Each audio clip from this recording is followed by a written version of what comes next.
Assalamualaikum warahmatullahi wabarakatuh. Perkenalkan, nama saya Ilham Dadin. Di sini saya akan mempresentasikan Project Management Plan dari kelompok kami dengan judul Desa Digital Transformasi Rural Job Programming Skill. Untuk kelompok kami, yaitu kelompok 6, terdiri dari 5 orang, yaitu saya sendiri, Ilham Dadin, kedua ada Nastiar Hadi Setiadi, yang ketiga ada Kevin Luzan, keempat ada Rizky Hoirul, dan kelima ada Robiatul Adawiyah Siregar. Lalu untuk latar belakang, kurang lebih seperti ini. Proyek ini dirancang untuk menjawab tantangan kesenjangan digital di Desa Pau-Pau melalui pendekatan holistik yang mencakup pelatihan teknis, pengembangan infrastruktur, dan pendapatan kerja. Dengan dukungan dari pemerintah, institusi pendidikan, dan mitra teknologi, Desa Pau-Pau memiliki potensi menjadi contoh suksesnya digitalisasi desa di Indonesia. Untuk tujuan proyek, di sini ada 4, yaitu yang pertama, memberikan keahlian pemrograman kepada pemuda desa. Yang kedua, mengurangi kesenjangan digital antara desa dan kota. Yang ketiga, mengembangkan atau membantu menciptakan minimal 10 programmer junior dalam waktu 6 bulan. Dan yang terakhir, membangun ekosistem digital di desa Pau-Pau. Selanjutnya, di sini ada manajemen background. Untuk project manager, di sini ada Nastiar Hadi Setiadi dengan anggota tim pelatih yaitu saya sendiri, Ilham Dadin, Kevin Luzan, Rizky Hairul, dan Robiatul Adawiyah Siregar. Selanjutnya ada manajemen scope. Di sini terdapat 4 bagian. Yang pertama yaitu pembangunan infrastruktur, yang kedua rekrutmen peserta didik dan sosialisasi kepada masyarakat, ketiga pengembangan program pelatihan, dan yang terakhir pelaksanaan pelatihan. Setelah keempat tahap berjalan, akan menuju tahapan terakhir yaitu pendapatan kerja dan evaluasi program. Untuk selanjutnya yaitu time atau schedule. Di sini terdapat 4 buah tahap. Tahap yang pertama yaitu dimulai tanggal 2 September hingga 14 September 2024. Untuk tahapan ini yang dilakukan adalah identifikasi kebutuhan dan penyesuaian jadwal. Yang kedua melakukan pengumpulan perangkat seperti laptop, proyektor, dan alat yang akan digunakan. Lalu menyusun kurikulum dan materi pelatihan yang berbasis kebutuhan lokal dan kemampuan peserta. Lalu mencari lokasi yang memadai seperti mudah diakses dan memiliki internet dan jaringan yang memadai. Lalu selanjutnya itu tahap rekrutmen dan seleksi peserta. Di sini yang dilakukan adalah pengumpulan data calon peserta dan persiapan dokumentasi seleksi. Yang kedua, melakukan sosialisasi tentang bootcamp gratis kepada masyarakat. Yang ketiga, melakukan seleksi peserta didik dengan tes tertulis dan wawancara untuk menentukan peserta yang lolos seleksi. Dan yang tahap ketiga itu pelaksanaan pelatihan bootcamp. Dimulai tanggal 7 Oktober hingga 22 Maret. Pada pelatihan ini mencakup keterampilan dasar hingga lanjutan dalam pemrograman dan pengembangan aplikasi web. Terdiri dari 8 modul. Yang pertama dasar pemrograman, HTML dan CSS, lalu front-end dan back-end, API, database, hingga pengembangan lanjutan yang dirasakan secara bertahap dengan evaluasi proyek kecil pada setiap modul. Lalu tahap selanjutnya itu persiapan dan penempatan magang. Yang dilakukan adalah yang pertama menghubungi mitra, yang kedua melakukan seleksi untuk kebutuhan mitra, yang terakhir adalah penempatan magang untuk mahasiswa atau penempatan magang untuk peserta didik. Pada tahap ini juga, peserta didik diajarkan untuk pembuatan CV, portofolio, dan tata cara untuk melakukan wawancara yang baik dan benar. Untuk project bootcamp ini kami menganggarkan budget 500 juta yang dibagi dalam beberapa bagian. Yang pertama pembangunan infrastruktur. Ini menghabiskan total 122.400.000. Paling banyak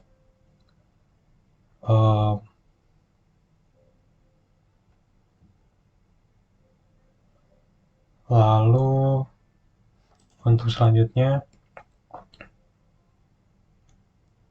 nah ini untuk program pelatihan menghabiskan biaya 200 juta.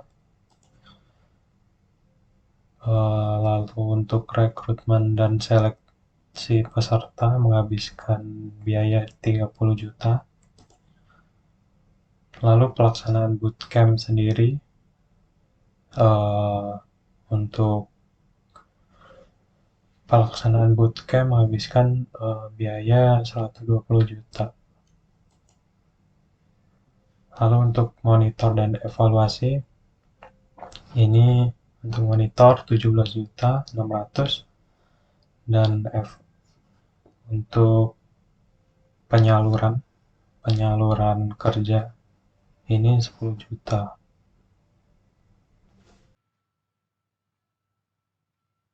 Yang kelima ada Project Quality Management.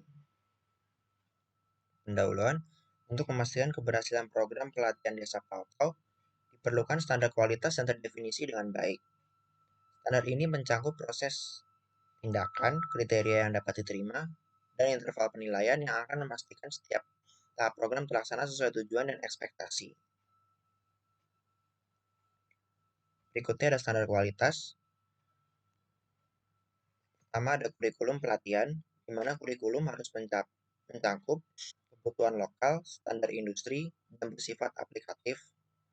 Kemudian fasilitas pelatihan, di mana fasilitas harus mencakup ruang kelas yang layak, perangkat teknologi terkini, dan koneksi internet stabil.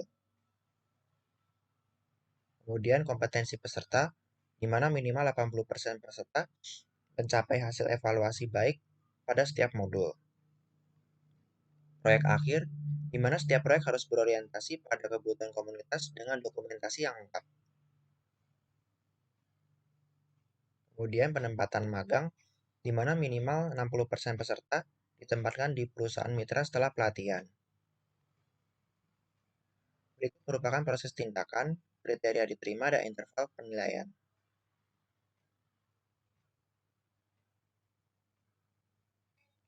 Perkembangan kurikulum, menyusun kurikulum sesuai standar industri dan kebutuhan komunitas lokal.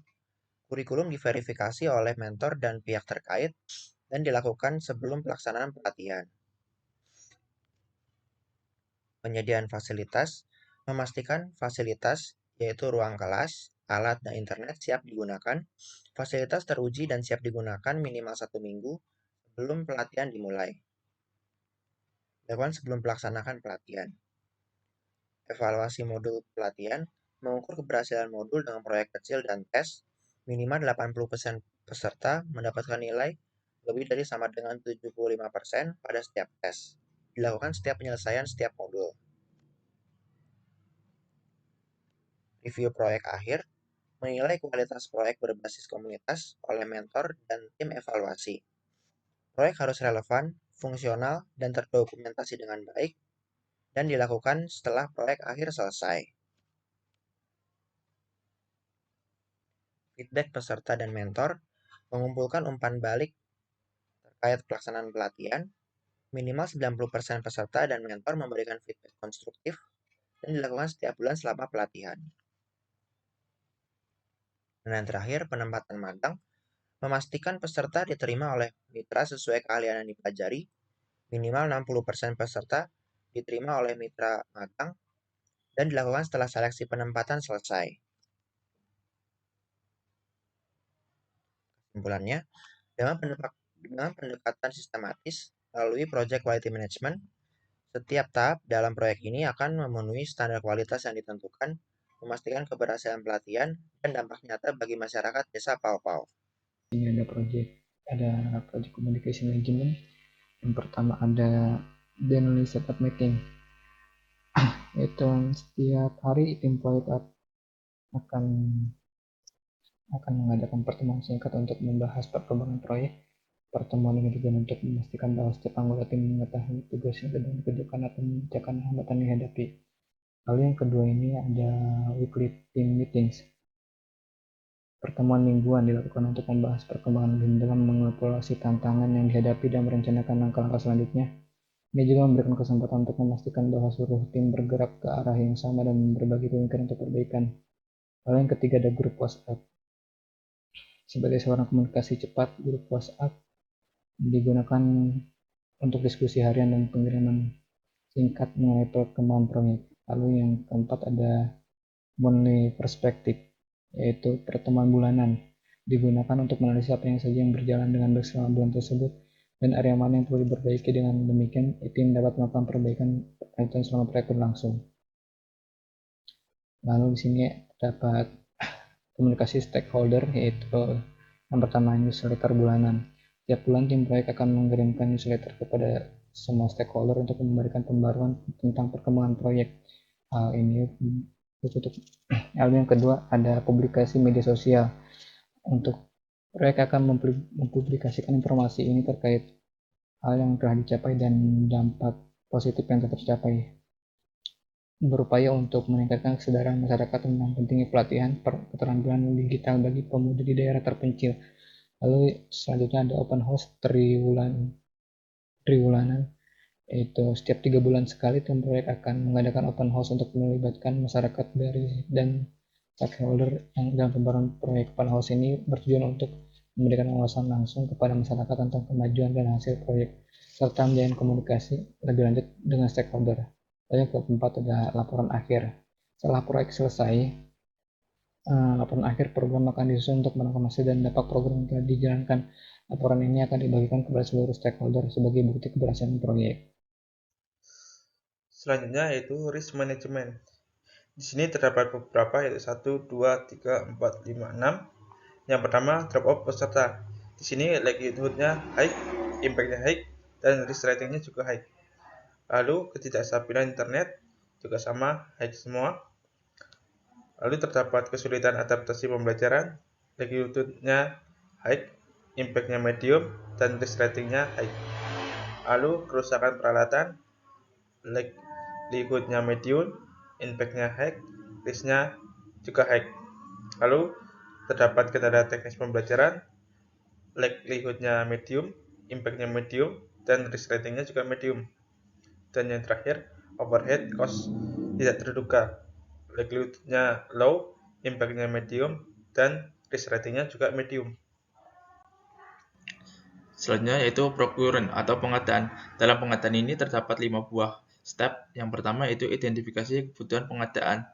Yang pertama, infrastruktur fisik, yaitu penyewaan ruang pelatihan dan penyediaan fasilitas pendukung seperti meja, kursi, dan laptop.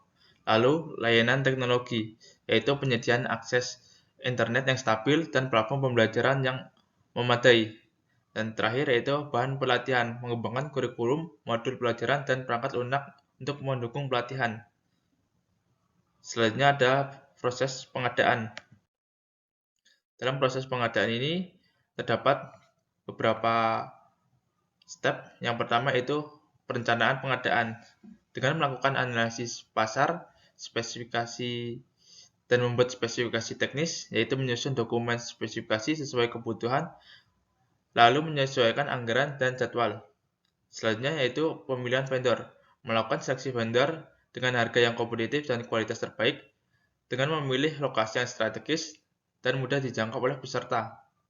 Selanjutnya yaitu mengevaluasi kerja vendor, yaitu vendor akan dinilai berdasarkan harga, kualitas, waktu pengiriman, dukungan teknis, dan pengalaman sebelumnya. Selanjutnya ada pengelolaan pengadaan. Di sini terdapat beberapa tahap juga. Ada sekitar 2, yaitu yang pertama pengawasan dan pelacakan pengadaan dengan membentuk tim untuk memantau seluruh proses pengadaan termasuk penerimaan barang, layanan dokumentasi, dan inspeksi kualitas. Lalu terdapat penyelesaian atau pembayaran. Vendor akan dibayar secara bertahap berdasarkan penyelesaian pengiriman atau layanan. Yang keempat yaitu resiko pengadaan. Di sini terdapat 2 resiko yang perlu ditekankan, yaitu keterlambatan pengiriman dan barang tidak sesuai. Untuk mengatasi hal ini, tim perlu menyusun kontrak dengan klausul penalti untuk keterlambatan dan melakukan inspeksi kualitas sebelum barang diterima. Dan yang terakhir, yaitu evaluasi dan laporan pengadaan. Pada fase akhir ini, pengadaan tim proyek akan menyusun laporan evaluasi yang mencakup yang pertama, efisiensi proses pengadaan, kedua, kesesuaian hasil pengadaan dengan kebutuhan proyek, dan yang terakhir, pengeluaran aktual dibandingkan dengan anggaran yang direncanakan.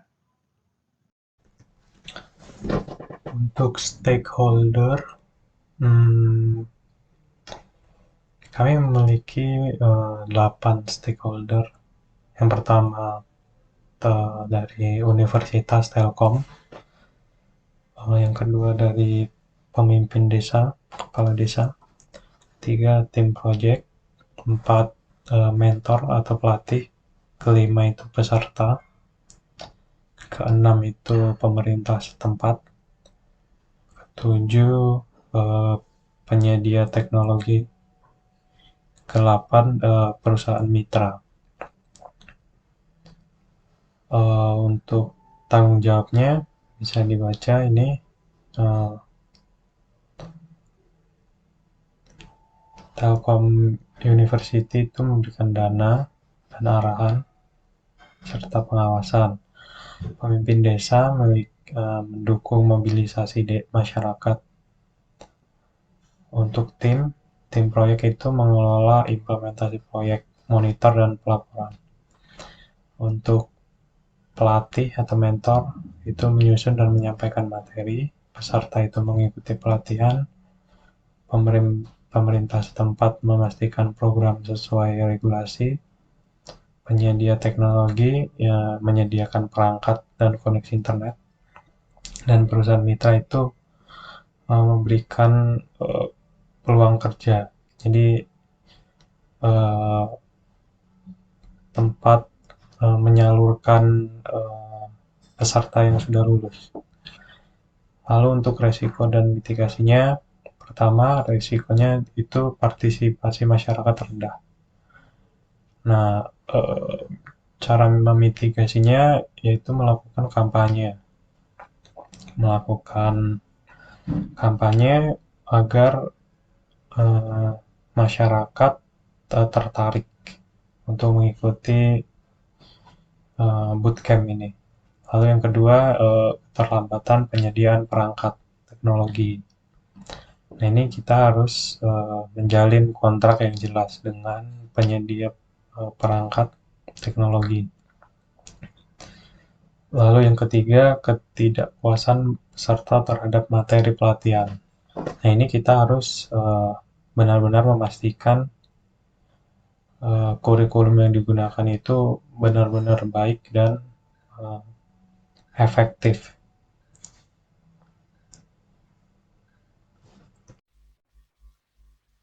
Lalu yang ke-10 ada Project Humanitar Jenis kebutuhan akhir dan penjelasan. Kebutuhan akhir adalah daftar kebutuhan sumber daya manusia yang dibutuhkan untuk melakukan sukses. Yang pertama ada pengajar atau pelatih, minimal 2 orang yang memiliki latar belakang dalam teknologi dan pengajaran, ditugaskan untuk mengajarkan keterampilan yang relevan kepada peserta, baik dalam kelas fisik maupun virtual. Lalu yang kedua ada tim administrasi, orang yang bertanggung jawab untuk menangani logistik dan administrasi peserta.